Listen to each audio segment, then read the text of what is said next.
Ancient Africa is often framed as a land of mystery and little else. This view is not just incomplete, it is profoundly wrong. For over 3,000 years, along the winding Nile south of Egypt, a civilization of immense power, sophistication, and wealth rose and fell. This was Nubia, also known as the Kingdom of Kush, a realm that not only rivaled its famous northern neighbor, but at times conquered and ruled it. By the end of this exploration, you will see ancient Africa through a completely new lens, one built on evidence, not assumption. We are about to uncover 30 incredible relics, objects of gold, stone, and iron that shatter every stereotype. These are not just artifacts, they are pieces of a forgotten story that forces us to rethink everything. How did a civilization of such advanced artistry and military might vanish from our mainstream history? What secrets are still locked in an undeciphered script? The journey through these relics is one of adventure and discovery, promising revelations that will surprise even the most dedicated history buffs. What does the word empire truly mean when you look beyond the familiar maps? The first clue to their forgotten empire is not a weapon or a monument, but something far more seductive: gold. To understand Nubia, you must first understand its glittering heart. Deep in the royal cemeteries of El Kuru and Nuri, archaeologists uncovered treasures that left the world speechless. We are not talking about a few simple rings or amulets. We are talking about a staggering display of wealth and artistry. Picture a royal crown, not hammered from a single sheet, but crafted from hundreds of individual gold rosettes, each one a perfect, shimmering flower stitched to a fabric cap. Imagine a funerary mask, not of solid gold, but of delicate gold leaf meticulously shaped over a plaster face, capturing the serene, eternal features of a Kushite queen. The sheer volume is astonishing, but it is the craftsmanship that truly stuns. Nubian goldsmiths mastered techniques like granulation, where they fused microscopic beads of gold onto a surface to create textured, luminous patterns that catch the light from every angle. They inlaid precious stones with a precision that suggests not just skill, but an artistic tradition centuries in the making. This was not imitation. In many ways, the sophistication and sheer abundance of Nubian goldwork surpassed what was being produced in Egypt at the same time. But where did this wealth come from? The answer lies in the very land they ruled. Nubia was not just rich, it was the source. The kingdom sat atop some of the most productive gold mines in the ancient world. The Egyptians had a name for Nubia, Ta Seti, the land of the bow, but they also called it Piye and Pet, the mine of heaven. This gold was the engine of their power. It adorned their kings and queens in life and death, proclaiming their divine right to rule. It fueled vast trade networks, flowing south into the heart of Africa and north to the empires of the Mediterranean and the Middle East. When a Nubian pharaoh like Piye or Taharqa sat on the throne of Egypt, they were not conquerors from a poor backwater. They were the wealthiest monarchs in the region, draped in the proof of their kingdom's unmatched resources. So the first relic is not a single object, but a mountain of evidence. The gold of Nubia whispers a truth that written histories often overlooked. This was a civilization built not on mystery, but on a very tangible, very brilliant foundation of economic might and artistic genius.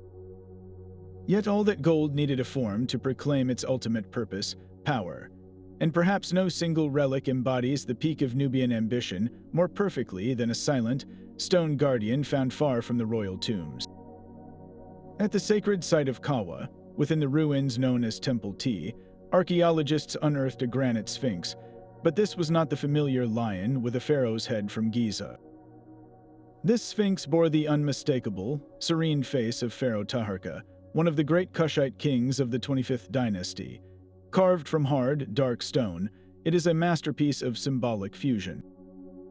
It adopts the classic Egyptian sphinx form, the body of a lion representing strength, yet the face is rendered with subtle but distinct Nubian features: a broader nose, fuller lips, and the unique double uraeus, the royal cobra headdress, which shows two cobras instead of one. This was no accident. One serpent represented his rule over Kush, the other his dominion over Egypt. Here was the entire political statement carved in stone. Taharqa was not merely copying Egyptian art to look legitimate, He was consciously adapting its language to assert a new reality. He was using their symbols, but filling them with his own identity, proclaiming a unified rule under a Kushite crown. This sphinx was not hidden in a tomb. It was placed prominently at a temple entrance, a permanent declaration to both gods and people. It tells us that cultural exchange in the ancient world was not a one-way street from north to south. It was a dynamic negotiation. The Nubians absorbed, but they also transformed. They took the artistic vocabulary of the region's superpower and infused it with their own vision of kingship, creating something entirely new. This relic moves us beyond mere wealth into the realm of ideology. It shows a civilization confident enough to command the symbols of others and make them uniquely their own. The Sphinx of Taharqa proclaimed a king's right to rule, but that rule was ultimately enforced by a far more personal and deadly skill. Across the ancient world, the mere mention of Nubian archers struck fear into the hearts of empires. Their reputation was not born from myth, but from a small, exquisitely crafted tool, the archer's ring. Fashioned from polished ivory, gleaming faience, or even precious stone, these were not mere ornaments. They were essential pieces of military hardware, worn on the archer's thumb. Their purpose was brutally practical, to protect the skin from being shredded by the powerful, slicing release of a bowstring drawn from a composite bow.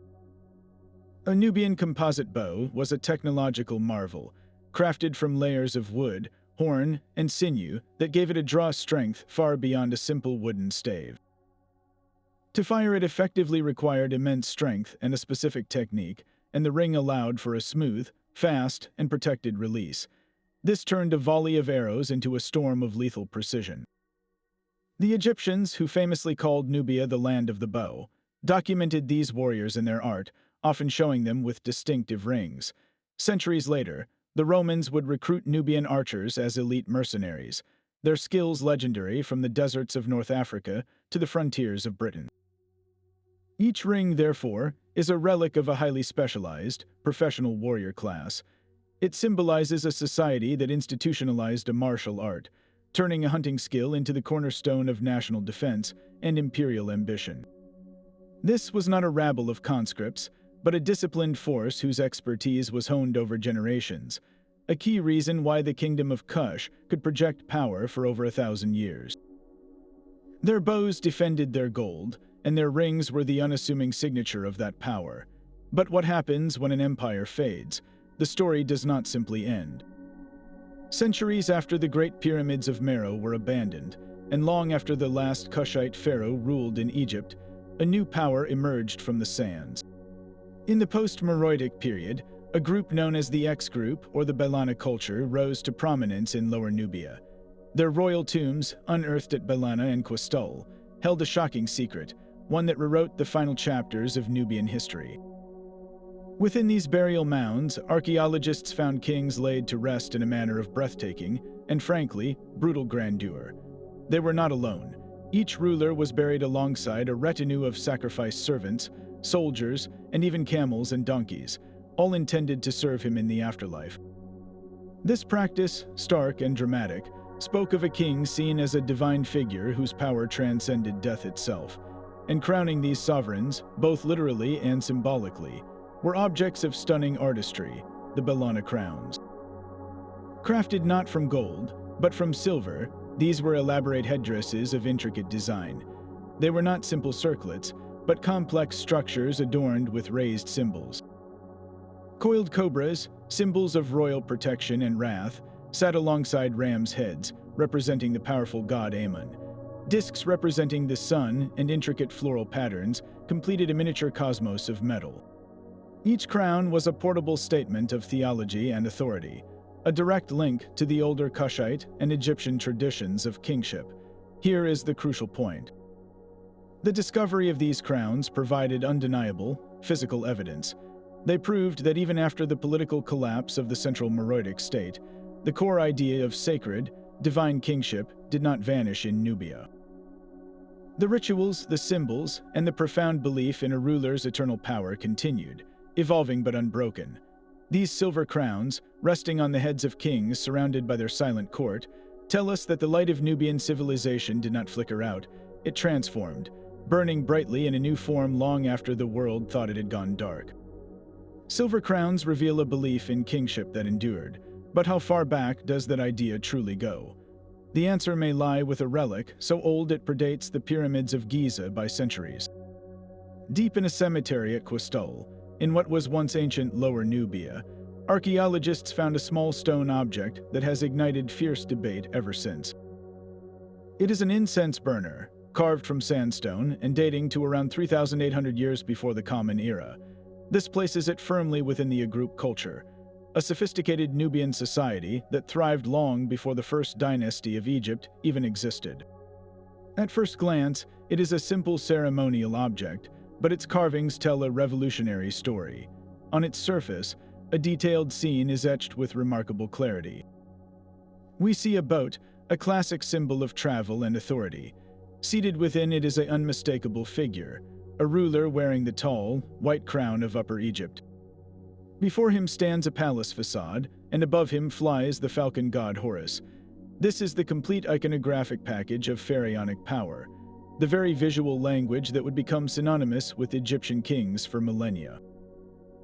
Yet here it is, carved in Nubian stone, potentially centuries before a similar scene appears in Egypt itself. The implications are staggering. For generations, the standard historical narrative has been clear. Civilization and its complex symbols of statehood flowed down the Nile from Egypt into Nubia. This incense burner turns that assumption on its head. It presents a compelling possibility that the core ideas of sacred kingship, the ruler as the earthly vessel of a god, may have been forged in the south and traveled north. Perhaps the early Egyptian state did not invent this iconography in a vacuum, but adopted and refined concepts that were already circulating among their powerful southern neighbors. This single, smoky relic does not just depict a king. It challenges the entire direction of history's cultural current, suggesting the spark of pharaonic rule might have first flickered in the heart of ancient Africa. The Quistol incense burner suggests a birthplace for pharaonic symbols, but where did those symbols finally come to rest in their most spectacular form? Look south, far south of Egypt, to a sun-scorched desert plateau near the sixth cataract of the Nile. Here, at Meroe, lies a site that defies expectation, a forest of stone piercing the horizon. Over 200 pyramids stand in silent rows, a necropolis of staggering scale that makes this region the most pyramid-dense place on Earth. These are not the colossal, smooth-sided tombs of Giza you know. The Meroitic pyramids are a distinct architectural statement. They rise with dramatically steeper angles, their sides sloping sharply to a point from a much smaller, more intimate base. They were built not of massive limestone blocks, but of sandstone rubble faced with elegant, fitted stone casing, a method demanding immense skill rather than just brute force. And perhaps most tellingly, they were not reserved for god-kings alone. At Meroe, pyramids were constructed for queens, princes, and high officials, revealing a society where elite power was more broadly distributed, where royal women often held tremendous authority as rulers and priestesses in their own right. The construction of such a concentrated city of the dead speaks of unimaginable, sustained wealth. It required armies of laborers, master architects, and a bureaucracy capable of feeding and organizing them for generations. This was not the project of a fleeting kingdom, but of a civilization so stable and confident in its central power that it could dedicate centuries to building its eternal home. The pyramid fields of Meroe are the ultimate physical ledger of the kingdom of Kush, a stone chronicle recording its longevity, its artistic independence from Egypt, and its unwavering belief in an afterlife worthy of such a monumental effort. Monuments of stone can proclaim power, but only words can tell us its purpose. At the sacred mountain of Jebel Barkal, the spiritual heart of the Kushite kingdom, a slab of polished granite stands as one of history's most decisive rebuttals. This is the victory stele of King Piye, and its surface is covered not with images, but with lines of elegant hieroglyphs. The text is long, detailed, and utterly transformative. It is Piye's own account of his military campaign north into a splintered, warring Egypt, and it reads like a moral crusade. From the Nubian perspective carved into this stone, Piye did not launch an invasion of conquest, but a mission of sacred restoration. The inscription describes a Egypt in chaos, its delta ruled by feuding petty kings who were ritually impure, who did not honor the gods properly. Piye, the devout worshipper of Ammon from the southern Holy Land, marched north to cleanse the corruption. He besieges cities, defeats rival armies, but the stele meticulously notes his piety after each victory. He refuses to see the captured princes of the north, deeming himself too pure to look upon their unclean faces. He makes offerings to the local gods, showing respect where the Egyptian rulers had shown neglect, and in the end, the defeated rulers themselves come to his ship to bow, acknowledging his superior virtue and his divine mandate. This is the profound reversal. For centuries, Western narratives framed Nubian rule of Egypt as a brief, anomalous period of foreign domination. Piye's stele flips that script entirely. Here, Nubia is not the barbarian at the gate. It is the civilized, pious force from the south, the true guardian of ancient tradition, coming to rescue a decadent and wayward Egypt from itself. This relic is not just a record of battles won, it is a philosophical declaration. It asserts that authority flows from moral and religious purity, and that in this sacred calculus, the kingdom of Kush held the high ground. The victory stele of Piye declared a kingdom's divine mission, but a temple's walls show us how that mission was carved into the very identity of a nation. Far to the southeast of Meroe, rising from the arid plains at Naka, stands the Lion Temple dedicated to the god Apidamak. Its sandstone facade is a gallery of power, frozen in breathtaking relief. Here, King Natakamani and Queen Amanita, ruling side by side, are depicted in the classic smiting pose. They grasp the hair of cowering enemies, their arms raised to strike with a ceremonial mace, a timeless symbol of royal authority over chaos. But the surrounding details tell a richer, more complex story. The god they honor, Apidamak, is shown with the magnificent head of a lion, a purely Nubian deity of war and protection, unknown in the Egyptian pantheon. He emerges from lotus flowers, a symbol of creation, with multiple arms holding weapons and scepters, an artistic motif that echoes influences from far beyond the Nile. Look closer at the temple's columns and you find capitals carved not as lotus or papyrus, but in the distinct, scrolling form of Corinthian columns, a direct architectural import from the Roman world. This single site is a cultural mosaic. The smiting scene is pharaonic in origin, the lion god is deeply African, and the columns are distinctly Mediterranean. The Temple of Apidamak does not show a civilization copying others, but confidently curating a world of influences. It reveals Meroe not as an isolated kingdom, but as a cosmopolitan hub, a vital crossroads where caravan routes from the African interior met traders from the Roman Empire. Here, Nubian rulers consciously assembled an artistic and religious language that reflected their true position, at the center of a connected ancient world, forging a unique identity from the best ideas that came to their gates. The cosmopolitan art of Meroe was a language of stone and symbol, but the kingdom also spoke in a more complex voice, one we can see but still cannot fully hear.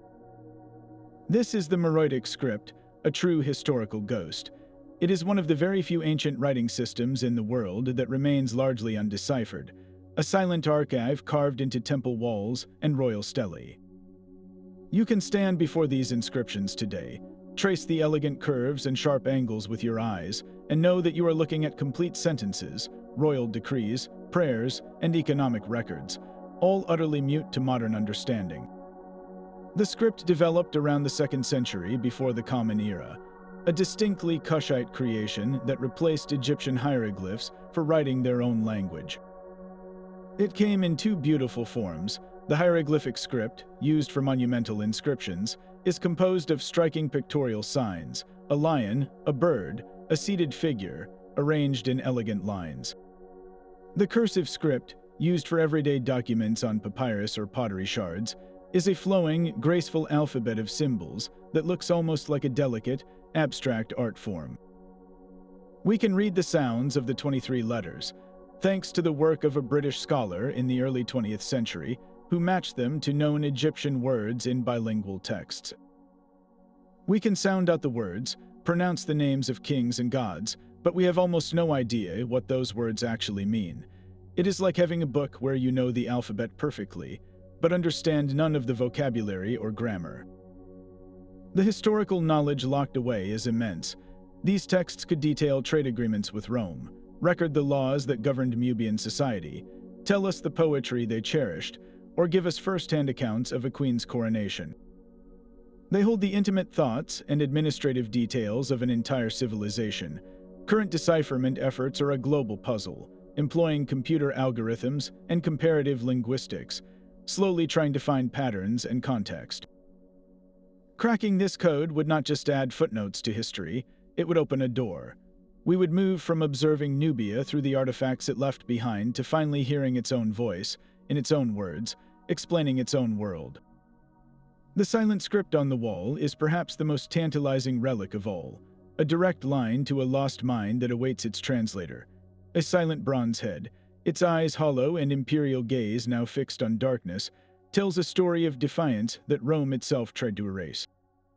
This is the bronze head of Emperor Augustus, one of the most powerful men to ever live, but its journey is the true shock. It was not found in a Roman forum or an Italian villa. It was unearthed buried beneath the stone steps of a Meroitic temple dedicated to victory. The story carved by history is one of stunning reversal. In the years around 24 before the Common Era, the Roman legions, under the command of Prefect Gaius Petronius, pushed south into Nubia. They sacked the northern city of Napata, a profound insult to the Kushite heartland. Rome expected submission. What they got was a queen's wrath. Queen Amanishakheto, a ruler often depicted with one eye lost in battle, led a ferocious counterattack. Her armies marched north, striking deep into Rome and Egypt, and they captured the prized bronze statues of Emperor Augustus from the city. They plundered. This head, once part of a full imperial statue, was not melted down for its metal value. It was carried hundreds of miles back to Meroe as a supreme war trophy. Then, in an act of calculated and brilliant symbolism, the Nubians buried it directly beneath the threshold of their temple. Every time a priest or worshipper entered that sacred space, they would literally walk over the face of the Roman emperor. This was psychological warfare in bronze. It transformed a symbol of Roman invincibility into a permanent footstool for Meroitic gods. The message was unambiguous: our gods and our kingdom stand above your emperor. This relic shatters the simplistic narrative of Roman omnipotence. It proves that the kingdom of Meroe was not a passive backwater, but a formidable military power that could not only repel a superpower's invasion, but launch a devastating offensive of its own. They humiliated Rome on the battlefield, and then ritualized that humiliation in their most holy places. The buried head of Augustus is not just a piece of art, it is a declaration of independence, a metallic scream from the sands that some empires could not be bought and would not be broken. The defiant bronze head of Augustus shows a kingdom that could stand against Rome, but to understand the true roots of that power, we must travel back in time over 1,000 years earlier, to the very dawn of organized Nubian civilization. Before the pyramids of Meroe, before the pharaohs of Kush, there was the kingdom of Kerma, and two relics from this ancient culture reveal a society of shocking scale and spiritual depth. The first is not a single object, but a landscape of death. On the outskirts of the ancient city, massive, circular grave mounds known as tumuli rise from the desert plain. These are not simple piles of earth. The largest stretch over 300 feet in diameter, monumental constructions that would have dominated the horizon. But it is what lies within them that truly stuns the modern mind. When archaeologists excavated these royal tombs, they uncovered a practice both awe-inspiring and grim. Surrounding the central burial chamber of the king were the remains of hundreds of individuals, men, women, and even animals. These were not victims of violence buried haphazardly, but carefully arranged sacrifices, a silent retinue chosen to accompany their ruler into the afterlife. The scale of this practice is almost incomprehensible. It speaks of a society with absolute, centralized authority, a king so divinely powerful that his very death commanded the ultimate loyalty from his court, his guards, and his servants. The logistics alone are telling. Organizing the simultaneous death and burial of so many people required a rigid social hierarchy and an unchallenged belief in a divine order that continued beyond the grave. These tumuli are the brutal arithmetic of early state power, written not in words, but in bones and earth. Yet this city of the dead was mirrored by a towering structure for the living and the gods. At the heart of Kerma stood the Western Diffufa. This is not a word you hear every day, and for good reason. It is uniquely Nubian. A Diffufa is a massive, fortress-like temple built from sun-dried mud brick. The Western Diffufa is the largest of them all, a colossal rectangular block that once rose over 60 feet high, its walls sloping inward like the base of a pyramid. Think of it as a man-made mountain of clay, a permanent, imposing landmark visible for miles across the flat floodplain. It was not just a temple, it was the spiritual and administrative nucleus of the entire kingdom. Within its thick, labyrinthine walls, priests would have conducted rituals, and scribes would have managed the wealth of a thriving state. Its very existence answers a fundamental question. Building something of this sheer mass from mud brick is an exercise in communal labor on an epic scale. It required thousands of workers, vast quantities of water and straw to make the bricks, and architects who understood how to make this humble material endure for centuries. The Diffufa proves Kerma was not a scattered collection of villages, but a dense, organized urban center with the capability to marshal its population for grand projects. Together, the sacrificial tumuli and the towering Diffufa paint an undeniable picture. Here, nearly 4,000 years ago, was a major African capital, a city of profound religious belief and formidable political strength, laying the foundation for every Nubian empire that would follow. This was not a prelude to history, it was history itself, happening in a powerful, complex society along the Nile. A mountain does not become sacred by accident.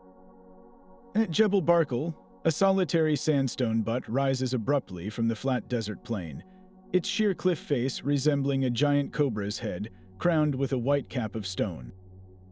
For the Nubians, this was not just a striking landmark, it was the dwelling place of a god. They believed that within this very mountain resided a primordial, ancient form of Amun, the king of the gods, making Jebel Barkal the southernmost and most holy source of his power. To honor this divine presence, they constructed at its base a temple complex of staggering ambition, the Great Temple of Amun. Walking through its ruins today, you can still grasp its immense scale, a series of towering pylons, vast columned courts, and inner sanctuaries that rivaled the great religious centers of Egypt. This was not merely a place of worship, it was the spiritual engine of the Kushite kingdom, their equivalent of Karnak. Every Nubian pharaoh, from Piye to Taharqa, made the pilgrimage here to be crowned, to have their rule legitimized not by man, but by the god who lived in the mountain. The coronation ritual was profound. The new king would enter the temple's deepest, most restricted chamber, the Holy of Holies, which was carved directly into the bedrock of the sacred mountain itself. In that dark, intimate space, they believed they stood in the literal presence of Amun. The god would spiritually acknowledge the ruler, transferring divine authority, and confirming the king as his beloved son on earth. This theological link was the ultimate source of Nubian power. It meant that when a Kushite army marched north into Egypt, they were not invaders, but the forces of the true, southern Amun, restoring order to a land that had strayed from the god's path. The temple at Jebel Barkal was the physical anchor of this entire belief system, a stone manifesto declaring that the heart of Amun's empire was not in Thebes, but here, in the land of Kush. Yet the divine authority granted at Jebel Barkal was exercised in a capital city of remarkable comfort and ingenuity. Just a short walk from the royal pyramids at Meroe, archaeologists uncovered a complex that redefines our understanding of daily life in an ancient African metropolis, the royal baths. This was not a simple bathing pool. It was a sophisticated feat of hydraulic engineering, a testament to a society that mastered its environment with both practical skill and artistic flair. The structure featured a large, central basin, but the true genius lay in what surrounded it. A network of carefully engineered brick channels brought fresh water into the complex, while an equally precise system of underground drains carried the used water away, preventing stagnation and flooding. The floors and walls were lined with waterproof cement, and the entire system was designed to be regularly flushed and cleaned. But this was more than municipal plumbing. The baths were a place of luxury and ceremony. The surrounding courtyards were adorned with stone sculptures, and the water itself likely flowed through decorative fountains or spouts. This transforms the space from a utilitarian washroom into a social and ritual arena. Here, the royal family and elite would have engaged in acts of purification before important religious ceremonies, cleansing the body as a metaphor for spiritual preparation. It was also a stage for display, where the wealth and refinement of the court were performed through leisure and sophisticated hospitality. The existence of such a complex directly confronts a persistent and false stereotype that ancient African societies lacked advanced engineering or concepts of urban luxury. The royal baths of Meroe prove the opposite. They reveal a civilization deeply concerned with public health, hydraulic control, and architectural beauty, integrating all three into a single, elegant space.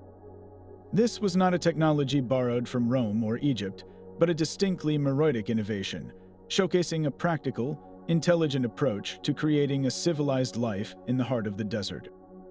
These engineering marvels of water and stone speak to a life of cultivated comfort, but the artistic soul of Nubia found an earlier, more delicate expression. Long before the first pyramid of Meroe cast its shadow, the hands of ancient potters were shaping a different kind of legacy. The elegant painted pottery of the Agroup culture is a window into a world of astonishing sophistication, a world that thrived along the Nile over 5,000 years ago. These are not crude, utilitarian bowls. The finest examples are masterpieces of form and decoration, crafted from thin, fine clay and fired to a beautiful, pale buff color. Their surfaces become canvases for a vibrant artistic language. Using rich red ochre and dark pigments, the artists painted intricate geometric patterns, precise zigzags, and rhythmic cross-hatching that seemed to pulse with energy. But they also painted stories. Among these abstract designs, you find the clear, confident outlines of animals, giraffes with their long necks gracefully rendered, or horned cattle standing in solemn procession. Most telling of all are the boats. Sleek, high-prowed vessels with multiple cabins and tall standards are depicted sailing across the curved surface of a pot, their oars dipping into a painted Nile. These boat motifs are not simple doodles. They are symbols of mobility, trade, and perhaps even spiritual journeys. The sheer quality of this pottery reveals a society with specialized artisans, individuals who dedicated their lives to perfecting this craft. But the story grows larger when you trace where these pots have been found. Fragments and whole vessels from Agroup workshops have been discovered in graves and settlements far to the north, deep in pre-dynastic Egypt. This means that over 1,000 years before the first Egyptian pharaoh united the land, goods from Lower Nubia were already prized commodities, traveling upriver through established trade networks. These pots were not just containers, they were carriers of culture, prestige, and economic connection. They prove that Lower Nubia was not a blank space waiting for civilization to arrive from the north. It was a vibrant, artistically gifted, and commercially connected society, actively participating in and shaping the cultural currents of the Neolithic Nile Valley. In their graceful curves and painted journeys, we see the foundational layer of all that would follow, a society already complex, creative, and deeply engaged with its world. The painted pottery of the Agroup reveals a world of vibrant trade. But what was the true nature of the relationship between these two Nile civilizations? For a rare and unfiltered answer, we must turn to a collection of fragile papyrus fragments known as the Semneh Dispatches. Discovered at the ruins of an Egyptian fortress complex deep in Nubia, these are not royal proclamations or temple hymns. They are administrative paperwork, the bureaucratic heartbeat of an empire's frontier. Written in hieratic script, they are daily and weekly reports sent from commanders of remote forts back to their superiors in Thebes. Their content is mundane, and that is precisely what makes them priceless. They log the movement of people, noting small groups of Nubian merchants approaching the walls with goods. They record the passage of official envoys and, with a tone of routine suspicion, they detail the observation of Nubian tribal movements in the surrounding hills. One dispatch might request additional supplies of grain for the garrison, another reports on the condition of the patrol boats on the river. What these faded ink strokes capture is the relentless, grinding reality of a borderland. Egypt did not build massive fortresses like those at Semna and Buhin because Nubia was an empty wilderness. They built them because Nubia was a powerful, organized, and permanent reality. The dispatches show Nubians not as a vague threat, but as active, constant participants in a shared space, engaged in trade, diplomacy, and occasional low-level friction. The Egyptian sentries are not watching for mythical beasts. They are monitoring the everyday activities of a neighboring society they clearly respected and feared. This paperwork is a surveillance log, proving that for centuries, the kingdom to the south was the primary strategic concern of Egyptian military planners. The very existence of such detailed, anxious record-keeping tells us that Nubia was never a passive recipient of Egyptian culture, but a formidable counterweight, a force so significant that it demanded the full-time attention of clerks and soldiers, its every ripple noted and filed away for the pharaoh's eyes. The meticulous records of the Egyptian frontier reveal a kingdom worthy of watchful eyes, but the true source of its enduring strength lay in a transformative fire. Scattered across the landscape surrounding Meroe, you will find strange, black, glassy mountains. These are not natural geological formations. They are the industrial waste of an ancient superpower, colossal heaps of iron slag. Some of these mounds rise over 30 feet high and stretch for hundreds of feet, the accumulated residue of centuries of intense metal production. This is the physical evidence of Meroe's industrial heart, proof that the kingdom was not just a center of trade and culture, but a forge of technological revolution. Archaeologists have uncovered the remains of the furnaces that created these staggering slag piles. They were sophisticated, tall, cylindrical structures built from brick and clay, designed to reach the incredibly high temperatures needed to smelt iron from raw ore. The process was complex and fuel-intensive. Workers would layer iron ore with charcoal inside the furnace, then use bellows, likely made from animal skins, to pump air into the base, stoking a fire hot enough to liquefy the rock and separate the pure, molten metal. The waste product, the slag, was tapped off and discarded, building those artificial hills with every successful smelt. The scale of this operation is what stuns the modern observer. The sheer volume of slag indicates a continuous, organized industry, not occasional, small-scale experimentation. It suggests specialized neighborhoods of metal workers, a class of artisans supported by the state to produce on an almost industrial level.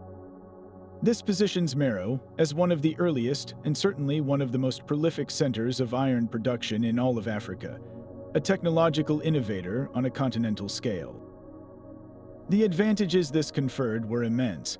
Iron tools transformed agriculture, allowing for stronger plows to till harder soil and increase food production to feed a growing urban population. Iron weapons, of course, revolutionized warfare, creating stronger spear points, sharper swords, and more durable armor for armies like those of Queen Amanishakheto. But the impact rippled far beyond the battlefield. Control of this technology gave Meroe a tremendous economic edge. Iron goods became prized commodities for trade, flowing along those caravan routes deep into the African interior, bringing wealth and influence back to the kingdom. The slag heaps of Meroe are a silent testament to a society that mastered one of the most pivotal technologies in human history, a mastery that fueled its military might, economic reach, and its very identity as a civilization of fire and iron. Fire and iron forged an empire's strength, but the ultimate expression of its soul was worn on the skin of a queen. In the early 19th century, an Italian explorer and treasure hunter, Giuseppe Ferlini, blasted his way into a pyramid at Meroe. His destructive methods are condemned today, but what he found inside the tomb of Queen Amanishakheto stopped even his mercenary heart. It was a cache of jewelry so magnificent, so dripping with gold and meaning, it seemed to hold the very light of the kingdom. These were not mere decorations, they were a portable temple, a divine armor for the afterlife. The collection included broad gold amulet plaques meant to be sewn onto a burial shroud or garment. Each one is a miniature universe of belief. You see the lion-headed god Apidamak in full ferocious glory, a direct assertion of the queen's connection to the uniquely Nubian protector of the throne. There are exquisite winged goddesses, their forms rendered in delicate gold wire and granulation, their protective embrace frozen in metal, scarab beetles, symbols of rebirth and the sun's journey, sit alongside the sacred eye of Horus, a ward against evil. Then come the personal adornments, heavy gold bracelets that would have clinked with every royal gesture, and rings set with deeply carved stones. The craftsmanship is breathtaking. Artisans used fine filigree, weaving threads of gold into lacy patterns, and cloisonné, where they built tiny cells of gold wire and filled them with vibrant colored glass or semi-precious stones to create a shimmering, enamel-like effect. This technical mastery served a profound spiritual purpose. Every piece was an amulet, a concentrated battery of divine protection. A queen like Amanishakheto would have been literally covered in these symbols, from head to toe, enveloped in a second skin of sacred power. This jewelry tells us that Meroitic royalty saw their status as inherently spiritual. Their wealth was not just for display. It was a tool for navigating the cosmos, a guarantee of safe passage and continued authority in the world to come. The fact that such unparalleled artistry was available to, and commissioned by, a ruling queen also speaks volumes about the society that produced it. This was a culture where elite women commanded not just respect, but the very finest resources of the kingdom's artisans, shaping their legacy in the most precious materials on earth. But for all the gold and grandeur of the royal tombs, the afterlife was not a privilege reserved for kings and queens alone. In the humbler graves of Meroitic citizens, archaeologists find a different kind of relic, one made not of precious metal, but of baked clay. These are the ceramic offering tables, and they are among the most personal and revealing objects the kingdom left behind. Often shaped like a simple rectangular plaque or a shallow basin with a raised rim, these tables were central to a practice known as the offering cult. The concept was beautiful in its intimacy. It was believed the deceased spirit, or Ka, needed sustenance in the next world. So family members would place one of these tables at the grave, and upon it, they would leave regular offerings of real food and drink, bread, beer, dates, and water. The table itself, however, was more than just a platform. It was a permanent, magical substitute. Its surface was frequently inscribed with elaborate scenes and texts in the flowing Meroitic cursive script. You might find a detailed depiction of a loaf of bread, a jug of beer, or a cut of meat, all carved into the clay. Often, these images were accompanied by gods of the underworld, like Anubis, the jackal-headed guardian of cemeteries, or Osiris, the lord of resurrection. Most importantly, the inscriptions around the edge were not random markings. They are standardized funerary prayers, formulaic requests for offerings, invoking the names of gods and the deceased. This is where the revelation deepens. The presence of these inscribed tables in non-royal graves tells us several profound things. First, it shows that the complex theological ideas of an afterlife, requiring ritual support, had filtered down through all levels of Meroitic society. The average farmer or artisan believed in a cosmos where the living and the dead remained connected through duty and remembrance. Second, the use of the Meroitic script here is crucial. Someone had to write these prayers. This implies a level of functional literacy, or at least access to literate scribes, that extended beyond the palace and temple walls. The script was a living tool for everyday spiritual needs. Finally, these humble clay tables democratized the grand vision seen in the pyramids. They prove that the hope for eternal sustenance, for a blessed existence beyond death supported by divine favor, was a widespread, common hope. In the quiet act of placing a ceramic table on a loved one's grave, the people of Meroe were participating in the same cosmic story as their queens, weaving their own threads into the eternal tapestry of their civilization. The humble offering tables spoke to a personal hope for eternity, but a king's legacy is carved for the ages in much harder stone. In the quiet halls of the Cairo Museum rests a massive sandstone slab, its surface weathered but its message still sharp. This is the stela of King Tanwudamani, and it is a chronicle of an ending and a beginning. The inscription, written in classic Egyptian hieroglyphs, tells the story of the last Nubian pharaoh to rule over a unified Egypt. It recounts his bold campaign north from his spiritual home at Napata, his triumphant entry into Memphis, and his restoration of order, continuing the divine mission of his predecessors like Piye. But the narrative swiftly darkens. The text details the formidable threat that ultimately proved unstoppable: the armies of the Assyrian Empire. These were not the fragmented Egyptian rivals of old. The Assyrians were an ironclad military machine, a relentless imperial force from the east, armed with advanced siege technology and a reputation for brutal efficiency.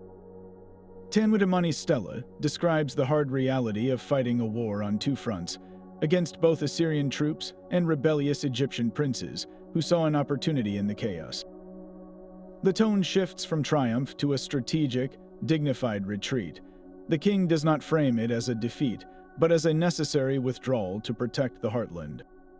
He falls back, south past the First Cataract, leaving Egypt to the Assyrians and their puppet rulers. This moment, frozen in stone, marks the definitive end of the 25th dynasty's rule in Egypt, closing a chapter of Nubian pharaohs that lasted for over half a century. Yet the stela is not merely an epitaph for lost glory. Its very existence, commissioned by Tanwudamani after his retreat, signals a profound recalibration. The kingdom's focus now turned inward and southward, away from the perpetual struggle for Egypt. The spiritual and political capital is solidified at Napata, beneath the sacred mountain of Jebel Barkal.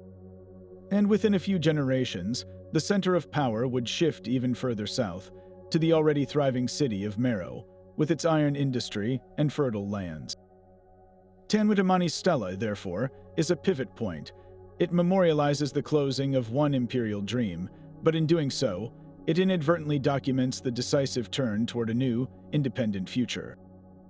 The retreat from Egypt was not a collapse, but a strategic consolidation, allowing the Kingdom of Kush to refocus its immense energy on building a powerful, enduring African empire that would flourish for nearly 1,000 more years, free from the shadow of the North. The strategic consolidation at Meroe allowed for a flourishing of art and architecture that looked entirely inward, creating spaces unlike any other in the ancient world. Deep in the desert, a 2-day journey northeast of the capital, lies a sprawling, bewildering complex known as Musawwar at Es Sufra. It is not a city, nor a typical temple, nor a palace. It is a vast labyrinth of courtyards, ramps, and chambers known as the Great Enclosure, a structure whose true purpose remains one of Nubia's most captivating puzzles. Walking through its maze like corridors, you are surrounded by walls covered in hundreds of finely carved reliefs, and on nearly every surface, you are watched by lions. They stalk across the sandstone in majestic procession, their powerful muscles rendered with fluid, confident lines. Some stand regally, others stride with purpose, and many are shown in intimate scenes, being offered libations by kings or interacting with deities. This is not occasional decoration, it is an obsession. The lion is the absolute master of this sacred space. This omnipresent imagery points directly to the heart of the mystery, the indigenous Nubian god Apedemak, the lion-headed lord of war and fertility. While Egyptian temples were crowded with a pantheon of animal-headed gods, Musawwar seems dedicated to celebrating and exploring the many facets of this single, powerful native deity. The sheer number of lions suggests a site of deep theological instruction or pilgrimage. Some scholars propose the Great Enclosure was a unique educational center, where priests and elite initiates came to study the complex rituals and mythology surrounding Apedemak. The ramps and open courtyards could have been used for ceremonial processions, with the reliefs acting as a permanent, stone textbook illustrating sacred stories. Others see it as a destination for annual festivals, where pilgrims from across the kingdom would gather to reaffirm their devotion to the god who protected their rulers and ensured the fertility of their land. What is undeniable is the cultural statement. In this remote desert complex, far from the direct influence of Egyptian religious centers, the Nubians built a monument to their own god, in their own artistic style, for their own spiritual needs. The whispering walls of Musawwar at Es Sufra, echoing with the silent roars of countless stone lions, proclaim a powerful truth. Here, the kingdom was not looking north for validation, but deep into its own soul, crafting a religious identity that was proudly, definitively, and uniquely African.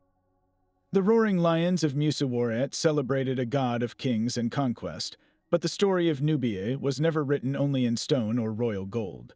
To find the threads that connected the entire region, we must look to the margins, to the people who moved between the great powers. Enter the Pan-Grave culture, a fascinating and enigmatic people who inhabited the eastern desert fringes during the Middle Kingdom and Second Intermediate period of Egypt. Often linked by later texts to the Meroe, nomadic desert scouts and warriors, the Pan-Grave people left behind a signature in their graves. Their name comes from the shallow, circular burial pits they used, which from above look like pans dug into the earth. Within these graves, we find their most common relic, a distinctive style of pottery. It is handmade, not wheel-thrown, with a dramatic black top fading to a rich red body, a striking effect achieved through a specific firing technique. This pottery alone marks them as a separate people with their own customs, but it is the smaller, more delicate contents of these graves that truly open a window into their world, exquisite and intricate beadwork. Crafted from vibrant carnelian, a stone the color of burnt orange or deep blood red, from gleaming blue-green faience, and from precious shell imported from the Red Sea coast, these beads are miniature masterpieces. They were not simply strung in single lines. Pan-grave artisans created complex patterns, weaving them into broad collars, belts, and intricate nets that would have draped over burial shrouds. The workmanship is astonishing, involving drilling incredibly hard stone like carnelian into tiny, uniform beads, a task requiring exceptional skill and patience. This was not the mass-produced jewelry of a settled state, but the portable wealth of a mobile, pastoralist society. These people followed herds of cattle and goats across the arid landscapes, their lives dictated by the search for water and pasture. In such a life, you cannot carry heavy statues or build vast temples. Your art, your wealth, and your identity must be wearable, must travel with you. This magnificent beadwork was their cultural anchor, a way to display status, celebrate beauty, and honor the dead within the constraints of a nomadic existence. But these beads also tell a story of connection, not isolation. The materials are a map in miniature. Carnelian likely came from mines in the eastern desert itself, territory the Pan-Grave people knew intimately. The shiny blue faience was an Egyptian technology, suggesting trade or interaction with the Nile Valley states, and the seashells point unequivocally to contact with the Red Sea coast, a gateway to trade networks reaching into the Horn of Africa and beyond. This means the Pan-Grave people were not isolated desert dwellers. They were integral links in a vast economic chain, middlemen who moved between the desert, the river, and the coast. They could have been guides for Egyptian mining expeditions, traders of exotic goods, or mercenaries offering their unparalleled knowledge of the harsh eastern desert as scouts and guards. Their graves, therefore, are capsules of a dynamic identity. The handmade black-topped pottery shouts a proud independence, a commitment to their own traditions. Yet the sophisticated beadwork, woven from materials drawn from across the region, whispers of constant negotiation, of a people who defined themselves not by walls, but by the movement between worlds, threading the landscapes of ancient Africa together one tiny, beautiful bead at a time. The intricate beadwork of the desert nomads spoke of a portable, personal faith, but within the royal pyramids, the preparation for eternity was organized on an industrial scale. Among the treasures buried with a Nubian pharaoh like Taharqa, you will find not just gold and jewels, but armies of tiny, silent workers. These are the Shabti figures, and thousands of them could be interred with a single king. Carved from deep blue faience, a glazed ceramic that shimmered like the night sky, or from sleek serpentine stone, each figure stands only a few inches tall. At first glance, they follow the classic Egyptian form, a mummified human shape with arms crossed over the chest, often holding miniature hoes or baskets. But look closer, and the Nubian hand becomes clear. The facial features are often softer, with a more pronounced mouth and a serene, inward expression distinct from the sharper Egyptian style. The headdress might be the unique Kushite cap, rather than the traditional striped Nemes headcloth, and sometimes the text inscribed down the front of the figure is not in Egyptian hieroglyphs, but in the elegant, flowing Meroitic cursive script. Their purpose, however, was universally understood in the ancient Nile Valley. These were not ornaments, they were magical servants. The belief was that in the afterlife, the deceased would be called upon to perform manual labor, tilling fields or maintaining canals in the realm of Osiris. To spare the king such demeaning toil, each shabdi was inscribed with a specific spell from the Book of the Dead. The text essentially animated the figure, commanding it to answer when the king's name was called for duty. One common inscription reads, "O Shabdi, if I am summoned, if I am detailed to do any work which is done in the underworld, you shall detail yourself for me on every occasion." To cultivate the fields, to irrigate the banks, to transport sand of the east to the west. The logistical implication is staggering. A king might be buried with 401 shabdis, one for each day of the year, plus 36 overseer shabdis to manage the work crews. This was a vision of the afterlife run with bureaucratic precision, where royal divinity meant delegating even in the hereafter. The widespread use of these figures in Nubian royal tombs reveals a profound theological synthesis. The Kushite kings did not just borrow an Egyptian object, they internalized the entire concept of an afterlife that required provisioning and labor. They adopted the magical mechanism, but then adapted it, carving the figures with their own features, and eventually inscribing them in their own language. This shows the adoption was not superficial mimicry, but a deep, functional integration. The Shabdis prove that Nubian beliefs were not a closed system, they were a dynamic fusion, taking a practical solution for eternity and making it unquestionably, magically, their own. The silent armies of Shabdis were destined for an otherworldly kingdom, but the rulers they served wanted their power remembered in the here and now, carved in their own unmistakable image. Walk into the gallery of a museum holding Meroitic royal statuary, and you will immediately sense a different kind of king. Take the well-preserved depiction of King Natakamani, a ruler who reigned alongside the formidable Queen Ameneter. His statue does not present the serene, eternally youthful ideal of an Egyptian pharaoh. This is a man of palpable physical presence. He is portrayed with a robust, muscular torso, broad shoulders, and a strong, full face. His features are rendered with a striking realism, a sense of individual character rather than a divine mask. You see the subtle lines of age and authority, a firm mouth, and eyes that seem to hold a focused, worldly intelligence. The regalia he wears is meticulously detailed, but it is worn on a body that feels capable and used to command. He stands in the classic striding pose, 1 foot forward, but the posture conveys less ethereal grace and more grounded, ready strength. This artistic choice is a profound declaration. While Egyptian statuary often aimed to depict the pharaoh as an immortal god, flawless and detached from human frailty, Meroitic sculptors sought to capture the essence of a powerful ruler, a leader of flesh, blood, and will. They celebrated a tangible, athletic sovereignty. The symbols of power are all there, the crown of the 2 cobras, the Shendit kilt, the royal apron, but they adorn a figure that is unmistakably, proudly Nubian in its proportion and presence. This distinct style did not emerge by accident. It asserts a confident, unique royal identity, one that had moved beyond simply adopting the visual language of its northern neighbor.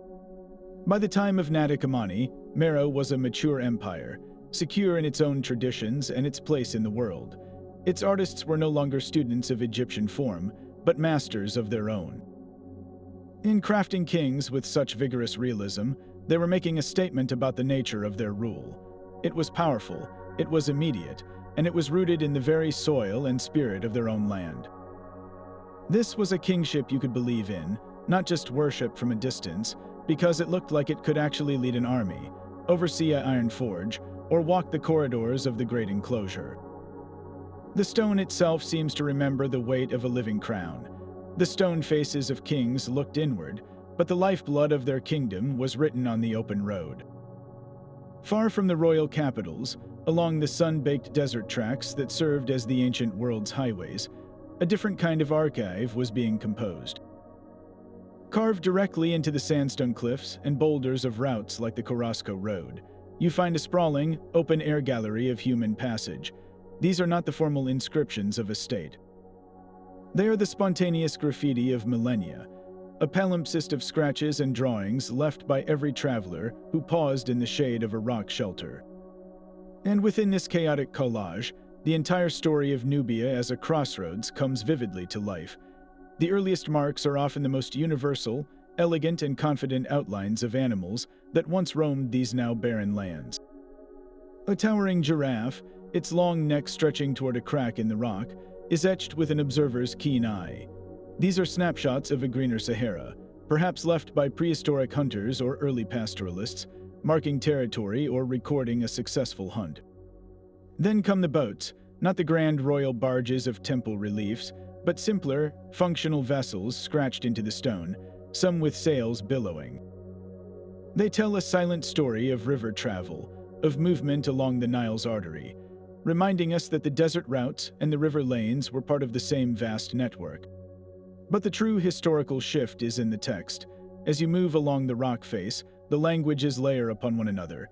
Here, a neatly carved line of Egyptian hieroglyphs announces the passing of an official expedition, sent by a pharaoh to the land of Punt. There, just beside it, the flowing, elegant curves of the Meroitic cursive script mark the presence of a Kushite merchant or soldier, writing his name or a brief prayer for a safe journey. Centuries later, in Greek or Coptic script, a Christian pilgrim en route to a monastery might add a cross or a short biblical verse. This is not a curated museum display. It is the raw, unfiltered evidence of continuous use. For over 3,000 years, these rocks bore witness. A Roman soldier, sweating in his lorica segmentata, might have rested in the exact spot where a Nubian gold trader, 1,000 years before him, had also paused to sharpen his tools and leave his mark. A caravan of donkeys laden with ivory would have passed beneath the same giraffe etching that guided their distant ancestors.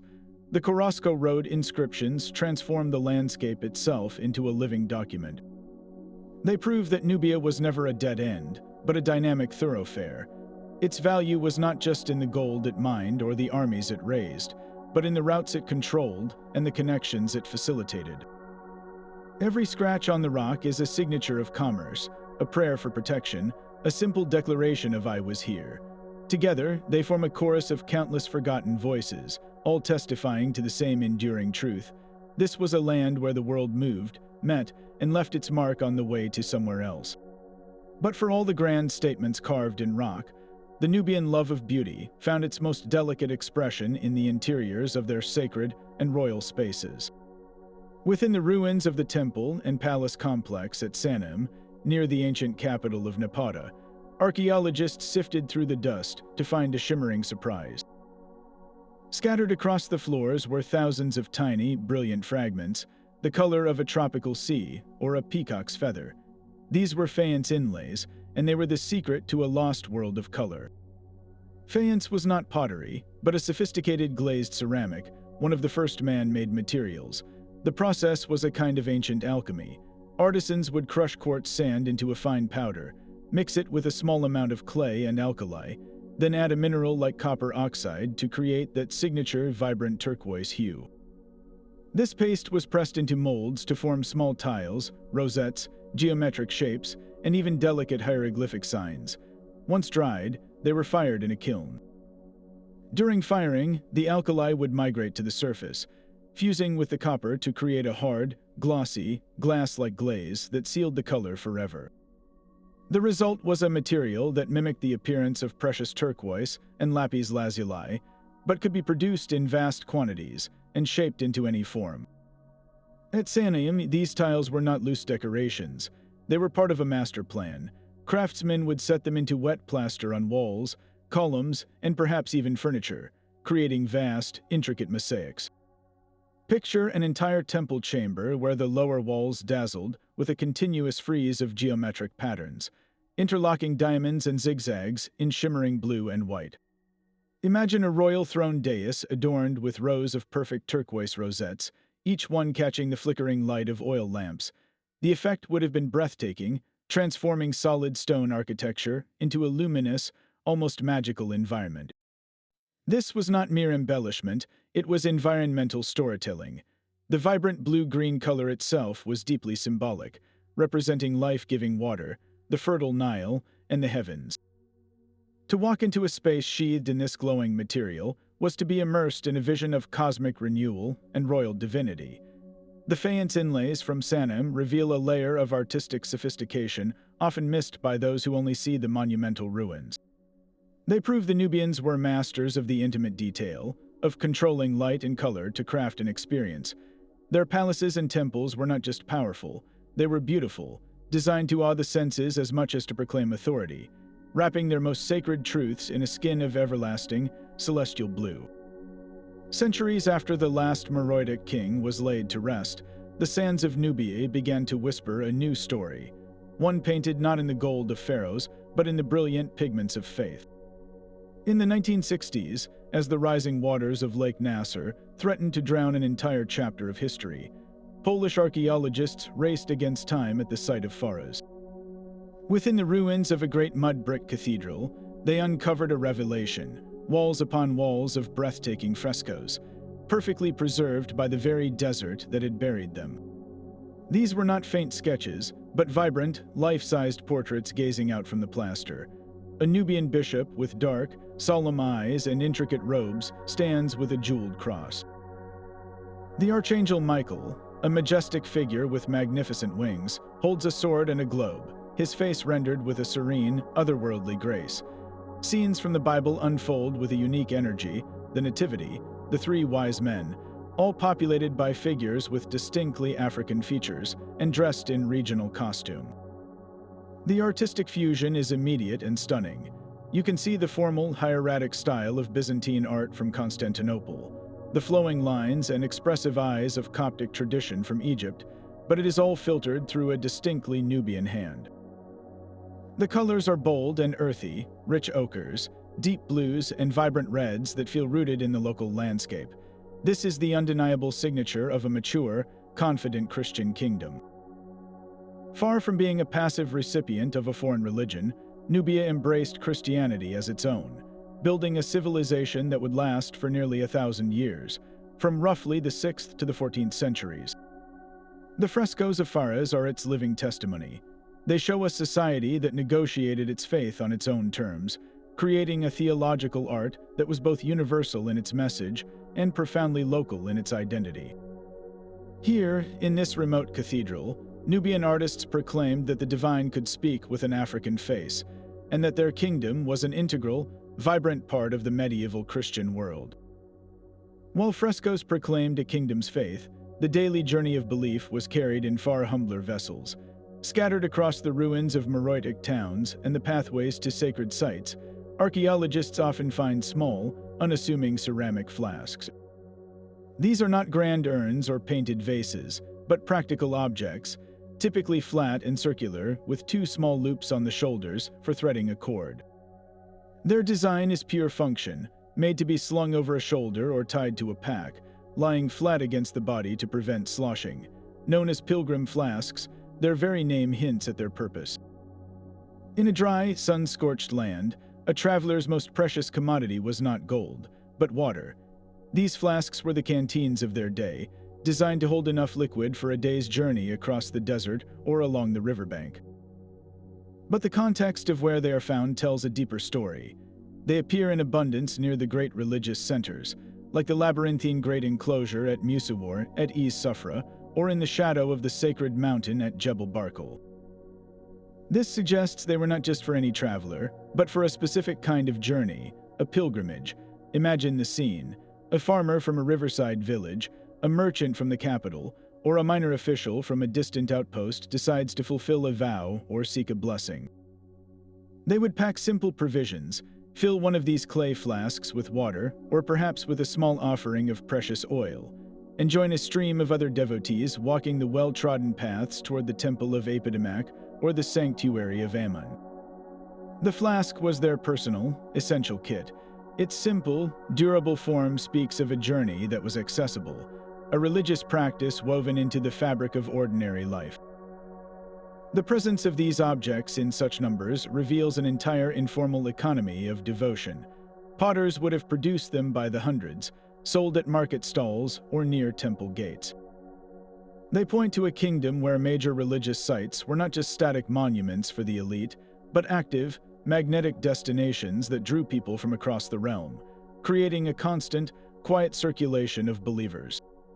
Each recovered flask, often worn smooth from use, is a silent testament to individual devotion. It is the physical echo of thirst quenched on a dusty road, of hands anointed with oil before an altar, of a simple, personal connection to the divine that sustained the spiritual heartbeat of the kingdom far from the painted walls of the cathedral or the gold-filled tomb. Leather fragments, hardened and lacquered black, whisper of a different kind of storm. Found in the royal city of Meroe, these are not scraps from a sandal or a waterskin. They are pieces of armor, meticulously shaped and stiffened to turn a rider and his mount into a living fortress. Imagine them layered like the scales of a crocodile, sewn onto a leather tunic, or perhaps adorning the flanks of a warhorse. This is the ghost of the Meroitic heavy cavalry, a unit so formidable it became the hammer of Kushite kings. For centuries, the Nubian reputation rested on the legendary skill of their archers, those masters of the composite bow and the ivory thumb ring. But by the time of Meroe's peak, the kingdom had integrated a new, terrifying element into its military doctrine. They looked to the vast savannas and deserts they controlled, lands where horses had long been a symbol of status and mobility, and they asked a revolutionary question. What if we combined our unmatched archery with the shock and speed of a mounted charge? The answer was a hybrid force of nightmares. Picture a rider, his body protected by that lacquered leather armor, lighter than metal but strong enough to deflect glancing blows. He controls his horse with his knees, his hands free. In one, he holds the reins of a powerful composite bow, its arrows capable of piercing armor at a distance. In the other, he carries a long, iron-tipped lance or a heavy sword, forged in the very furnaces whose slag still blackens the landscape around Meroe. This warrior could rain death upon an enemy formation from 100 yards away, then, in a heartbeat, drop his bow, draw his iron blade, and become a thundering wave of close-quarters destruction. This was not a simple adoption of horse riding, it was a complete tactical synthesis.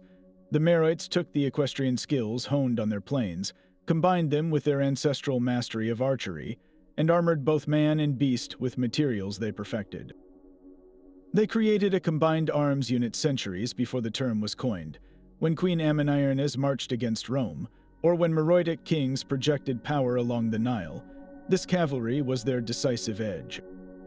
It allowed them to control vast territories, strike with devastating speed, and meet any threat, from desert skirmishers to Roman legionaries, on their own terms.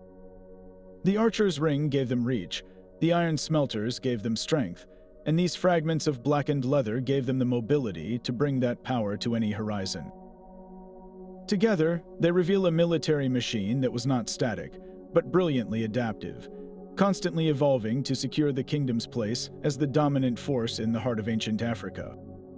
The final relic carries no gold, bears no royal inscription, and stands only a few inches tall.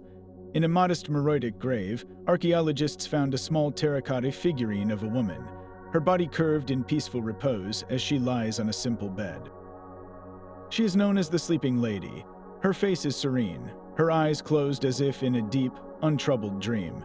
She wears a simple garment, and the bed itself is carefully rendered, a quiet domestic detail from a world 2,000 years past. This unassuming object holds a power that rivals any pyramid or golden crown, because its true meaning slips through our fingers. She could be a portrait of the deceased woman in the grave, captured not in a formal pose for eternity, but in a moment of rest, suggesting a personal, intimate memorial. She might be a symbol of fertility and regeneration, her reclining form evoking the promise of life emerging from the sleep of death. Or perhaps she represents a goddess or a protective spirit, a gentle guardian for the journey into the afterlife. We simply do not know, and that is the point. After 30 relics that have shown us empires of iron and gold, temples of roaring lions, and the defiant face of a queen, we end with a humble clay woman on a bed. She is a perfect, beautiful reminder. For all the grand narratives we can now reconstruct of military campaigns, economic networks, and theological statements, the intimate heart of a civilization often remains in shadow. The daily hopes of its people, the full spectrum of roles women played beyond the titles of queens, the quiet household rituals of belief that left no inscriptions, These are the melodies we strain to hear. The sleeping lady does not offer easy answers. Instead, she extends an invitation. She asks us to look beyond the monumental and into the personal, to acknowledge that history is not just about the forces that shape kingdoms, but about the individuals who lived, loved, and dreamed within them. Her silent mystery is a promise. It tells us that the story of Nubia is not a closed book, but an ongoing conversation between the past and the present, where every new discovery has the potential to make us rethink ancient Africa all over again. That sleeping woman of clay holds the final, quiet truth of this journey. We have traveled through 30 relics, from the glittering gold of forgotten kings to the silent script we cannot yet read, from the defiant bronze head of an emperor buried underfoot to the humble pilgrim flask carried by a faithful traveler. Each object, in its own voice, has told a part of the same story, a story that systematically dismantles a centuries-old illusion. Ancient Africa was never a silent, static continent waiting for history to happen elsewhere. Nubia, the kingdom of Kush, stands as irrefutable proof. It was a cradle of self-generated innovation, where artisans mastered the alchemy of faience and the forge of iron on an industrial scale. It was a beacon of artistic genius, creating a royal portraiture of powerful realism and temples dedicated to its own roaring gods. It was a seat of military and political sophistication, fielding armies of legendary archers and heavy cavalry that could humble Rome itself, and governed by queens and kings who ruled as equals on the world stage. These relics do not show a satellite of Egypt. They reveal a parallel civilization, a mighty river of culture that flowed alongside the Nile's northern kingdom, sometimes merging with it, sometimes conquering it, but always engaging with it as a formidable peer. This was a cosmopolitan hub, a crossroads where influences from the African interior, the Mediterranean, and the Middle East were woven into a fabric that was uniquely and proudly Nubian. The view from these 30 windows leaves no room for the outdated idea of an isolated or backward Africa. Instead, we see a complex, dynamic, and enduring civilization that was a central actor in the ancient world's great drama. So let this be an invitation to look at all of history with new eyes. Question the narratives that center only one part of the map. Seek out the stories waiting in the margins, because as Nubia shows us, the margins are often where the true heart of innovation and power has beat all along. We would love to hear which of these relics reshaped your understanding the most. Was it the industrial slag heaps of Meroe, the crystal incense burner that may rewrite the origin of pharaohs, or the silent, sleeping lady who reminds us of the personal stories still untold? Share your thoughts below and keep exploring.